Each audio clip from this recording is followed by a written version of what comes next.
नमस्कार, मैं पलाक्षी और आप देख रहे हैं न्यूज टुडे एनी। किसान नेता और कार्यकर्ता अखिल गगोई के खिलाफ एनआईए द्वारा आरोप पत्र दाखिल किए जाने के बाद असम के मुख्यमंत्री सर्बानंद सोनोवाल के खिलाफ सोशल मीडिया पर लोग अपना रोष प्रकट कर रहे हैं। कमांडर और लाल सलाम के संबोधन वाले अभिवादन और अन्य आरोपों को लेकर गगोई पर देशद्रोह और आतंकी गतिविधियों में शामिल होने के आरोप लगाए गए हैं। इसी के बाद सोनोवाल के खिलाफ इस तरह की प्रतिक्रिया आ रही है। पिछले दिनों एनआईए ने गगोई और उनके 3 सहयोगी के खिलाफ आरोप पत्र दाखिल किया था। इस आरोप पत्र में कहा गया था कि कमांडर और लाल सलाम के संबोधन से जाहिर होता है कि राष्ट्र विरोधी और आतंकी गतिविधियों में वो सभी संलिप्त रहे हैं। इसके बाद सोनोवाल को भी लोग कमांडर और लाल सलाम से संबोधित करके तरह तरह की प्रतिक्रिया दे रहे हैं। एक व्यक्ति ने लिखा, लाल सलाम होता है।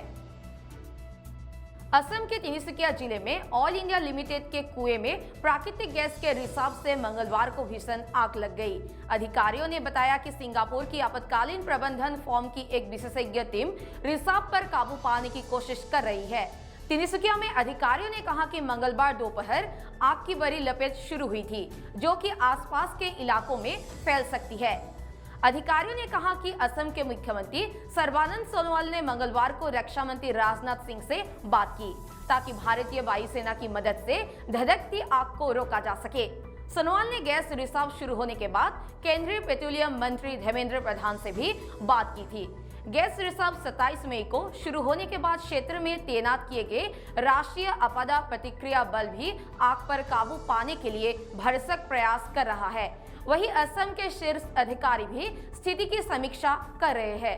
गुवाहाटी से लगभग 550 किलोमीटर से तिनसुकिया के बागजान में तेल कुआं है, जहां पिछले 14 दिनों से गैस का रिसाव हो रहा है, जिससे क्षेत्र के वन्यजीव, आर्द्रभूमि और जैव विविधता को भारी नुकसान पहुंचा है।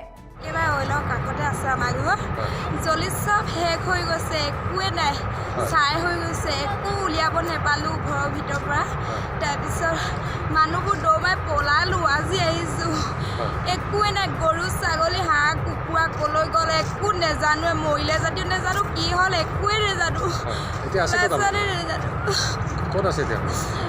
এতিয়া এনেকে ঘূৰি ফুৰিছো ৰাস্তা নাই কি কৰিবি উপায় নাই আমাৰ একেবাৰে হৈ গ'ল। কেইটামান ঘৰ জ্বলিছে বাৰু? ঘৰ জ্বলি গৈছে 50-60 মান জ্বলি গৈছে কিজানি। মানুহ নাছিলে এইফালে? এফালে মানুহ আছিলে না আমি ক'ব নোৱাৰো। আপোনাৰ ঘৰ গৰু চৰু এইবিলাক? গৰু চৰু চব আছিলে আমাৰ, চবৰে আছিলে, প্ৰত্যেকৰ ঘৰতে গৰু আছিলে, হাঁহ কুকুৰা গৰু ছাগলী চব আছিলে। কি হ'ব এতিয়া আমাৰ একেবাৰে উপায় নিদিয়া কৰি দিলে। আজি এনেকুৱা অৱস্থা কেতিয়াও নহ'ল এতিয়া আমাৰ। नेपाल के उप प्रधानमंत्री और रक्षा मंत्री ईश्वर पोखरेल ने कहा कि हम भारत के साथ लगातार बातचीत के जरिए सीमा विवाद सुलझा लेंगे। उन्होंने ट्वीट करके कहा कि सीमा पर सेना तैनात करने का कोई मतलब नहीं है। कालापानी लिपुलेख और लिम्पियाधुरा को नक्शे में किया शामिल। नेपाल के संसद में मंगलवार को नए राजनीतिक नक्शे को लेकर विचार विमर्श किया है। संविधान में संशोधन करके कानून बनाकर नेपाल के नए नक्शे में कालापानी और लिपुलेख को दर्शाया जाएगा। संवैधानिक संशोधन के एक बार पारित हो जाने के बाद ये नेपाल के नए मानचित्र को एक कानूनी स्थिति प्रदान करेगा, जिसमें नेपाल भारत के कुछ हिस्सों को अपने हिस्सों के रूप में प्रदर्शित करेगा। नए नक्शों में इन भारतीय क्षेत्रों को किया जाएगा शामिल।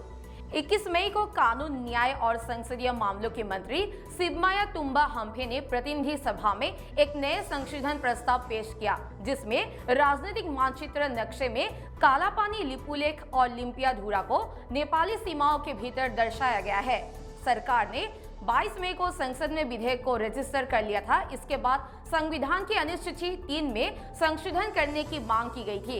इस मांग के अनुसार नेपाल के नए राजनीतिक मानचित्र को राष्ट्रीय चिन्ह में अपडेट कर दिया जाए। संविधान संशोधन के लिए 2/3 बहुमत की आवश्यकता है। सत्तारूढ़ नेपाल कम्युनिस्ट पार्टी उच्च सदन में 2/3 बहुमत रखती है, लेकिन निचले सदन में बहुमत की कमी के कारण अन्य दलों से समर्थन लेने के लिए मजबूर है। इस मुद्दे पर चर्चा के लिए मुख्य विपक्षी नेपाली कांग्रेस पार्टी ने समय मांगा और 27 मई को केपी शर्मा ओली सरकार ने संविधान संशोधन की अपनी योजना को स्थगित कर दिया।